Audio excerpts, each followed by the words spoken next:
Dear students, today we have to make a study on Rajput policy of Akbar. First upon, we already have a knowledge on the position occupied by the Rajputs in the history of India, especially in the medieval time.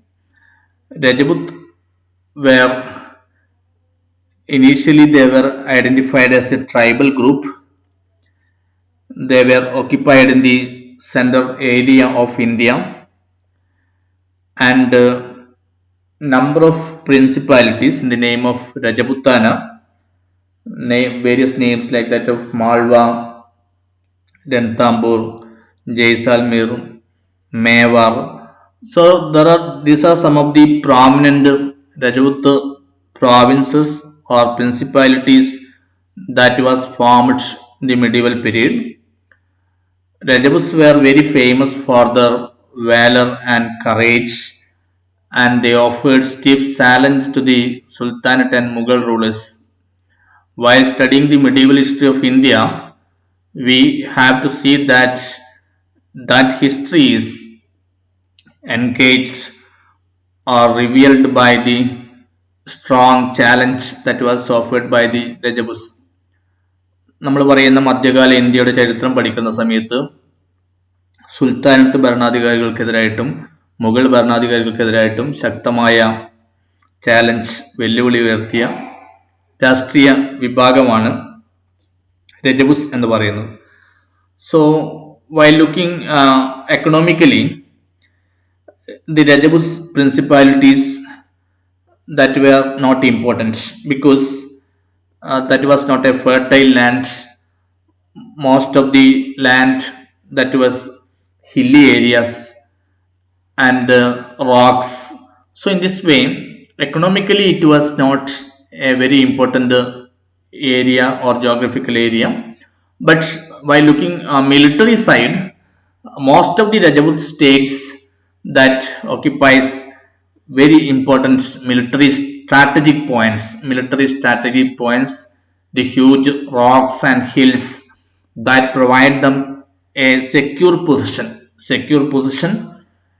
against the sultans and the Mughals, and they constructed number of forts in the hilly areas. ഇപ്പോൾ സാമ്പത്തികപരമായി നോക്കുകയാണെങ്കിൽ രജപുത്താന എന്ന് പറയുന്ന പ്രദേശം അത്രമാത്രം വളരെ പ്രമുഖമായിട്ടുള്ള സ്ഥലമല്ല, പ്രത്യേകിച്ച് കാർഷിക മേഖലയ്ക്ക് അത്രമാത്രം പര്യാപ്തമായ ഒരു പ്രദേശമല്ല. അതുപോലെ തന്നെ വളരെ കോസ്റ്റൽ ഏരിയ അത്രമാത്രം അവിടെ ഇല്ല. അപ്പൊ ആ രീതിയിലും നോക്കുന്ന മിലിറ്ററി ആ ഒരു പോയിന്റിൽ നമ്മൾ നോക്കുന്ന സമയത്ത് വളരെ സെക്യൂർ ആയിട്ടുള്ള ഒരു പൊസിഷൻ, വലിയ കുന്നൻ പ്രദേശങ്ങളും അതുപോലെ തന്നെ റോക്സ്, ആ രീതിയിൽ വളരെ സെക്യൂർ ആയ ഒരു പൊസിഷൻ നമുക്ക് രജപുസിനെ കാണാൻ വേണ്ടി സാധിക്കും. And Mughals understand or identified the position of the Rajputs, and they wanted to capture these places because we already mentioned that it is a very important military strategic point. So Rajputs were very near to Malwa and Gujarat. Rajput states were located very near to Malwa and Gujarat, the oldest flourishing trade center, commercial and industrial center of India. അപ്പോൾ രണ്ട് കാര്യങ്ങളാണ് Mughals കാണുന്നത്. ഒന്ന്, വളരെ important ആയിട്ടുള്ള military strategic പോയിന്റിലാണ് രജപുസ് ഉള്ളത്. രണ്ടാമതായിട്ട് അവരുടെ ചില പ്രദേശങ്ങൾ, രജപുത്താനയുടെ ചില ബോർഡർ ഏരിയസ്, നമ്മൾ പറയുന്ന മധ്യകാലഘട്ടത്തിലെ പ്രധാനപ്പെട്ട വ്യാപാര കേന്ദ്രവും തുറമുഖ കേന്ദ്രവുമായ മാൾവ ഗുജറാത്തിന്റെ തൊട്ടടുത്ത് കിടക്കുന്ന പ്രദേശങ്ങളാണ്. ഈ കാര്യങ്ങൾ കൊണ്ടൊക്കെ തന്നെ രജപുത്ത് സ്റ്റേറ്റ്സ് പിടിച്ചെടുക്കുക എന്നുള്ളത് മുഗൾസിന്റെ ഒരു പ്രധാനപ്പെട്ട ആവശ്യമായിരുന്നു. And the southern provinces provided an important commercial route between Doab and Gujarat. So Mughal territory was connected with Doab and Gujarat through the southern points of Rajputs. അപ്പോൾ നമ്മൾ പറയുന്ന വളരെ ഫെർട്ടൈൽ ആയിട്ടുള്ള ദോബ് ഏരിയ, ഗുജറാത്ത് ഏരിയ, ഈ പ്രദേശങ്ങളുമായി മുഗൾസിന് connect ചെയ്യണമെങ്കിൽ ഈ രജപുത്താനയുടെ southern സ്റ്റേറ്റിലൂടെ പോകണം. അപ്പൊ ആ രീതിയിൽ southern states of Rajputana that was very important as far as the Mughals were concerned. And we already mentioned that Rajaputs were very famous for their valor and were blessed by nature with strong forts built on the secluded hills. So that is why Akbar mostly followed the policy of conciliation instead of confrontation. Akbar realized the fact that in order to conquer the entire part of India, the support of the Rajaputs that is very essential. In order to get dominance over India, support of the Rajaputs is very essential.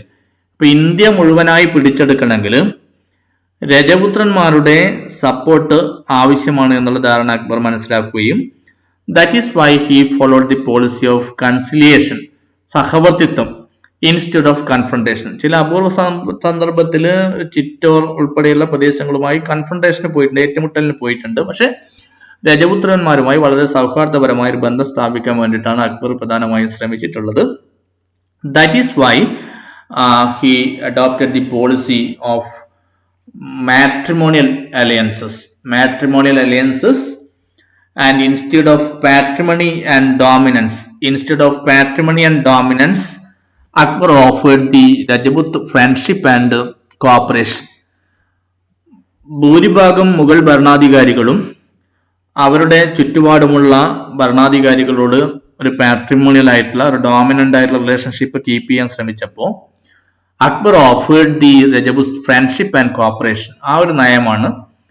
And he adopted or he engaged in the matrimonial alliances with some of the Rajput states, and matrimonial alliances was used as an integral part of the statecraft.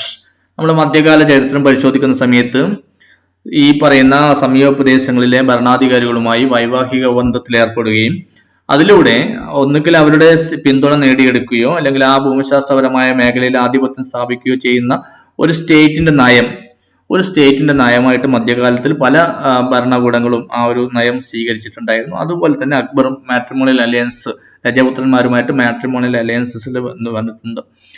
And while studying about the Rajput policy of Akbar, he adopted two-fold policy towards the Rajputs. അക്ബറിന് രജപുത്രന്മാരുള്ള നയത്തെ നമുക്ക് രണ്ടായിട്ട് തരംതിരിക്കാൻ വേണ്ടി പറ്റും. One, that is to win them over as allies by a policy of friendly persuasion or conciliation by establishing matrimonial alliances. ഒന്ന്, രജപുത്രന്മാരെ സുഹൃത്തുക്കളായിട്ട് അല്ലെങ്കിൽ സഖ്യരാജ്യങ്ങളാക്കി മാറ്റുക മാട്രിമോണിയൽ അലയൻസിലൂടെ.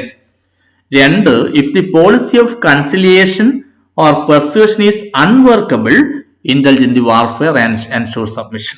രണ്ടാമത് നമ്മൾ മേവാറിനെതിരായിട്ട് ചിറ്റോറിനൊക്കെ എതിരായി ചെയ്തതുപോലെ ഈ പറയുന്ന സഹവർത്തിത്വത്തിന്റെ നയം പരാജയപ്പെടുകയാണെങ്കിൽ അവർക്കെതിരായിട്ട് യുദ്ധം പ്രഖ്യാപിക്കുക. അപ്പൊ ഈ രണ്ട് തരത്തിലൂടെയാണ് അക്ബർ പ്രധാനമായിട്ടും അദ്ദേഹത്തിന്റെ രജപുത്ര നയം പ്രധാനമായും ഡെവലപ്പ് ചെയ്യുന്നത്. And this policy ensured the service of some of the greatest captains and diplomats that medieval India produced. രാജ മാൻസിംഗ്, രാജ ബീർബൽ, രാജ ടോളർമൽ, ഇങ്ങനെ ആ രീതിയിൽ മധ്യകാലഘട്ടത്തിൽ നമുക്ക് കാണുന്ന പ്രമുഖരായ ഇത്തരത്തിലുള്ള മാട്രിമോണിയൽ അലയൻസ് സ്ഥാപിക്ക വഴി അക്ബറിന്റെ കൊട്ടാരത്തിൽ ഉയർന്ന മാൻസബ് പദവിയിൽ രജപുത്രന്മാരെ നിയമിക്കുകയും ബീർബലിനെ പോലെയുള്ള ടോളർമലിനെ പോലെയുള്ള വളരെ കാര്യപ്രാപ്തിയുള്ള മാൻസബ്ദാർമാരെ നിയമിക്കുകയും അക്ബർ മറ്റു പ്രദേശങ്ങളുമായി നടത്തിയ യുദ്ധങ്ങളിലൊക്കെ രാജ മാൻസിംഗിനെ പോലെയുള്ള ആൾക്കാരുടെ സാന്നിധ്യം നമുക്ക് കാണാൻ വേണ്ടി സാധിക്കും. And in 1562 Akbar formulated a matrimonial alliances with Biharimal, the Raja of Amber, and thereby secured the permanent loyalty of the Raja. അപ്പൊ 1562 അക്ബർ അദ്ദേഹത്തിന്റെ ആദ്യത്തെ മാട്രിമോണിയൽ അലയൻസ് സ്ഥാപിക്കപ്പെടുന്നത്. രജപുത്ര ഭരണാധികാരിയായിട്ടുള്ള അംബറിലെ രജപുത്ര ഭരണാധികാരിയായിട്ടുള്ള ബിഹാരിമലുമായിട്ട് അദ്ദേഹം വൈവാഹിക ബന്ധത്തിൽ ഏർപ്പെടുകയും and he secured the permanent loyalty of the Raja. His son Bhagwan Das and grandson Mansingh was appointed as mansabdar with highest position in his court. അദ്ദേഹത്തിന്റെ മകനായിട്ടുള്ള ഭഗവാൻ ദാസിനെയും അതുപോലെ തന്നെ പൗത്രനായിട്ടുള്ള മാൻസിംഗിനെയും ഉന്നത മാൻസബ് പദവി നൽകിക്കൊണ്ട് അദ്ദേഹത്തിന്റെ കോർട്ടിൽ നിയമിക്കുകയും ചെയ്തു. But in the case of Chittor and Ranthambore, Akbar adopted the policy of confrontation and he declared war against Ranthambore and Chittor. And by 1569, Raja Surjanhara of Ranthambore surrendered. Raja Surjanhara of Ranthambore that was surrendered in 1569. And Akbar invaded Chittor in October 1567 and Uday Singh, the ruler of Chittor, fled to hills and fort was captured by the Mughals.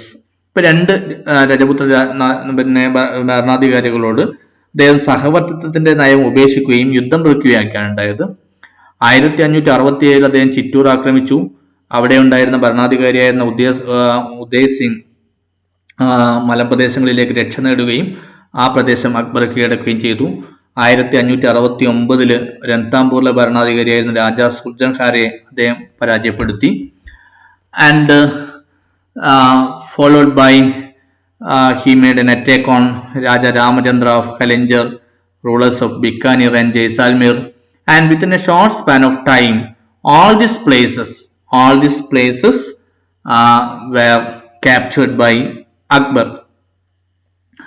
And in the case of Mewar offered stiff challenge to Akbar. Mewar and his ruler Rana Pratap offered stiff challenge to Akbar, and Mewar under Rana Pratap offered a stiff challenge that we already mentioned, and that led to a famous battle of Haldighati in 1576. ഇപ്പോൾ റാണ പ്രതാപുമായിട്ടുള്ള അദ്ദേഹത്തിന്റെ നയം എന്ന് പറയുന്നത് യുദ്ധത്തിന്റെ നയമാണ് സ്വീകരിച്ചത്. അപ്പൊ ഇത് ഈ രണ്ട് പ്രദേശങ്ങളും തമ്മിൽ മുഗൾ ഭരണാധികാരിയും റാണ പ്രതാപും തമ്മിൽ 1576 ഹൽദിഘട്ട് യുദ്ധത്തിൽ പങ്കെടുക്കുകയും and Mughal forces were led by Raja Man Singh and Asaf Khan. Mughal forces were led by Raja Mansingh and Asaf Khan, and Rajputs were finally surrendered, and Rana Pratap escaped to hills and he refused to accept the Mughal supremacy till his death in 1599. Rana Pratap യുദ്ധത്തിൽ പരാജയപ്പെട്ടെങ്കിൽ പോലും 1599 വരെയും ഈ പറയുന്ന മുഗൾ ഭരണാധികാരികളുടെ മേധാവിത്വത്തെ അദ്ദേഹം challenge ചെയ്യുകയും പിന്നെ ഒരു കാരണവശാലും മുഗൾ ഭരണത്തെ അദ്ദേഹം അംഗീകരിക്കുകയുണ്ടായില്ല 1599 അദ്ദേഹത്തിന്റെ മരണം വരെ. So in this way, Akbar's Rajput policy was the political integration of North India. ഇപ്പൊ നോർത്ത് ഇന്ത്യ മുഴുവനായിട്ടും രാഷ്ട്രീയപരമായി ഏകീകരിക്കുക എന്നുള്ള ഒരു നയമാണ് അക്ബറിന്റെ രജപുത്ത് പോളിസിയിൽ ഉണ്ടായത്. And he know that it could be achieved only through maintaining cordial relationship with the Rajputs. വളരെ സൗഹൃദപരമായ നയത്തിലൂടെ മാത്രമേ ഇത് സാധ്യമാകൂ എന്ന് അക്ബർ വളരെ കൃത്യമായിട്ട് മനസ്സിലാക്കിയിട്ടുണ്ടായിരുന്നു. And while studying about the Rajput policy of Akbar, we can see that this policy was beneficial to both Mughals and Rajputs. Because we already mentioned that Rajputs were already tribal groups. Earlier time they were the tribal groups. They were confronting each other. അപ്പൊ ആ രീതിയിൽ എപ്പോഴും രാഷ്ട്രീയപരമായി പ്രശ്നങ്ങൾ ഉണ്ടായിരുന്ന, കലഹിച്ചുകൊണ്ടിരുന്ന, യുദ്ധത്തിൽ ഏർപ്പെട്ടിരുന്ന ഗോത്ര വിഭാഗത്തിൽപ്പെട്ട ആൾക്കാരായിരുന്നു രജപുത്സ്. അപ്പൊ അതുകൊണ്ട് തന്നെ രജപുത്രന്മാരെ ഒന്നുകിൽ പരാജയപ്പെടുത്തുകയോ അല്ലെങ്കിൽ മുഗൾ സാമ്രാജ്യത്തിന് പിന്തുണ പ്രഖ്യാപിക്കുകയോ ചെയ്തപ്പോ ഇവർക്കിടയിൽ ഉണ്ടായിരുന്ന അഭിപ്രായ വ്യത്യാസങ്ങൾ ഇല്ലാതാവുകയും അത് ഒരു പരിധിവരെ രജപുത്ത് ശാക്തീകരണത്തിന് കാരണമാവുകയും ചെയ്തിട്ടുണ്ട്. And some of the Rajputs got highest mansab position in the Mughal court. Mughal കൊട്ടാരത്തിൽ ഉയർന്ന തലത്തിലുള്ള മാൻസബ് പദവികൾ ഏറ്റെടുത്ത് നടത്താൻ വേണ്ടി രജപുത്രന്മാർക്ക് സാധിച്ചിട്ടുണ്ട്. അപ്പൊ ആ രീതിയിൽ അക്ബറിന്റെ രജപുത്ര പോളിസി രജപുത്രന്മാർക്ക് ഒരു പരിധി വരെ ബെനിഫിഷ്യൽ ആയിട്ട് മാറിയിട്ടുണ്ട്. And in the case of Akbar, Akbar got most important military strategic points of India with the conquering of or the cooperation of the Rajput states. അപ്പൊ ഇന്ത്യയിലെ പ്രധാനപ്പെട്ട മിലിറ്ററി സ്ട്രാറ്റജിക് പോയിന്റ്സ് അദ്ദേഹത്തിന് പിടിച്ചെടുക്കാൻ വേണ്ടി സാധിച്ചു. അതുപോലെ അദ്ദേഹത്തിന്റെ രാഷ്ട്രീയ നയരൂപീകരണത്തിൽ നല്ല സ്വാധീനമുള്ള നല്ല കഴിവുള്ള രജപുത്രന്മാരെ അദ്ദേഹത്തിന് ലഭിച്ചു. So in this way, the Rajaput policy of Akbar that was beneficial to both the Mughals and Rajputs. Thank you.